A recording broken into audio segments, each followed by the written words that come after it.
Bonjour, bonjour Catherine, bonjour Anne-Marie.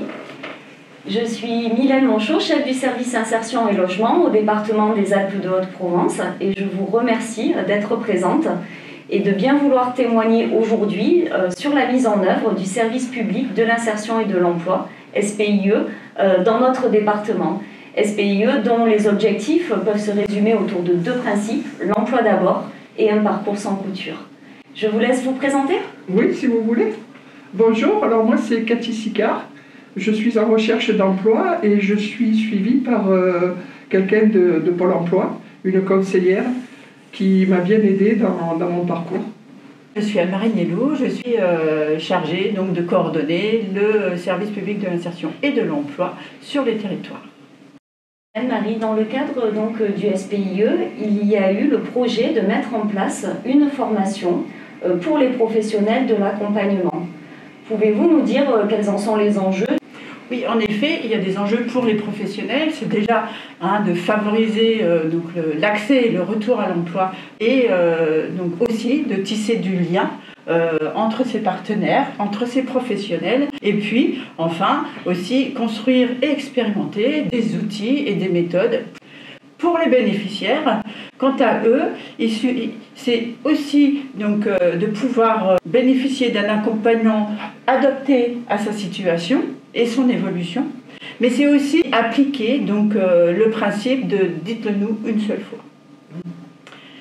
Et enfin, c'est aussi pour les bénéficiaires de ces accompagnements dans le cadre du SPIE de devenir acteurs de son parcours et de travailler à la construction des étapes avec son accompagnant.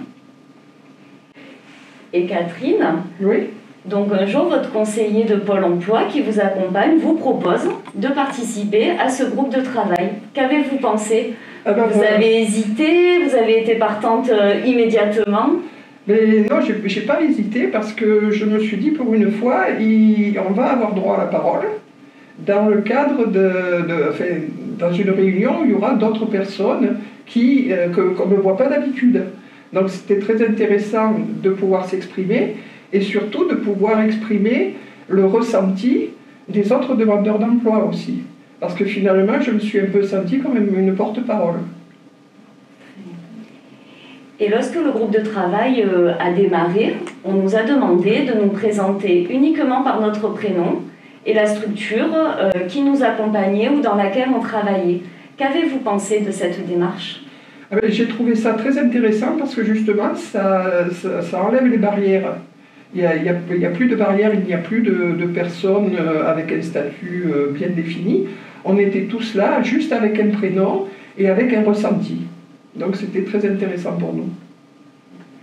Et on nous a également proposé de choisir une carte parmi plusieurs pour dire ce qui représentait pour nous le parcours d'insertion vers l'emploi. Est-ce que vous pouvez nous dire quelle carte vous avez choisie pour illustrer cela et pourquoi ? Alors, effectivement, il y avait pas mal de choix. Il y a des personnes qui ont choisi d'autres cartes avant moi. Et moi, j'ai vu des livres mis les uns sur les autres. Et ça m'a fait penser effectivement à cette problématique qui est que notre vie, c'est une accumulation de livres et d'histoires. Et c'est assez pénible de devoir les répéter tout le temps, à chaque fois qu'on rencontre de nouveau quelqu'un. Et là, le but finalement, c'est d'arriver à avoir un dossier ou quelque chose qui nous suive et que les gens puissent connaître notre histoire sans qu'on ait besoin de la répéter constamment. Donc j'ai trouvé cette image du livre très intéressante.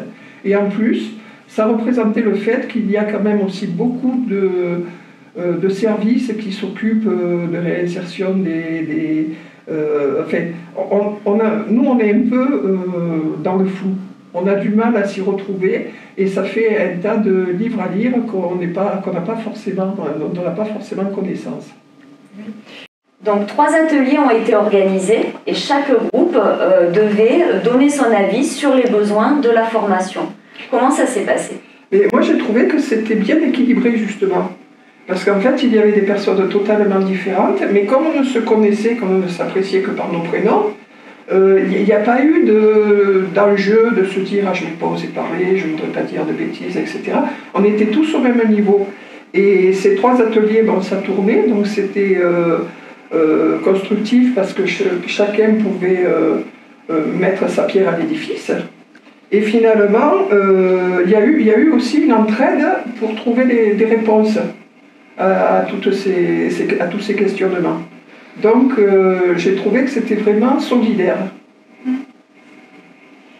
Et votre participation à ce groupe de travail, est-ce que ça a changé quelque chose dans votre situation, dans votre parcours?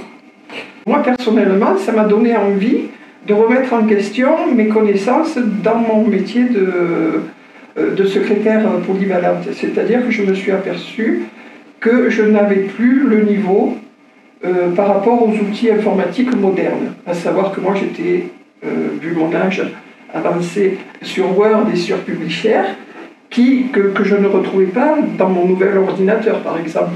Donc j'ai demandé à ma conseillère ce qu'elle en pensait. Alors dans un premier temps, comme c'était l'été, je suis allée sur le centre René Char où il y a un atelier d'informatique pour voir un peu où j'en étais justement. Et ensuite avec elle, j'ai vu quel genre de formation je pourrais intégrer, sachant qu'il faut qu'on en trouve une qui convienne à mon problème respiratoire. Voilà. Et est-ce que vous seriez prête alors à continuer à travailler à nos côtés pour la poursuite de la mise en place du service public de l'insertion et de l'emploi dans notre département? Oui, ça a été positif, bien sûr, mais c'est surtout qu'effectivement, si je m'aperçois qu'apparemment derrière, il y a du suivi, il y a quelque chose qui va se créer, donc ça m'intéresse de faire partie de l'aventure, il n'y a aucun souci. Merci à toutes les deux pour votre témoignage et je vous dis donc à très bientôt parce que comme vous le dites, le SPIE c'est une aventure et dans le département, cette dynamique, cette aventure ne fait que commencer.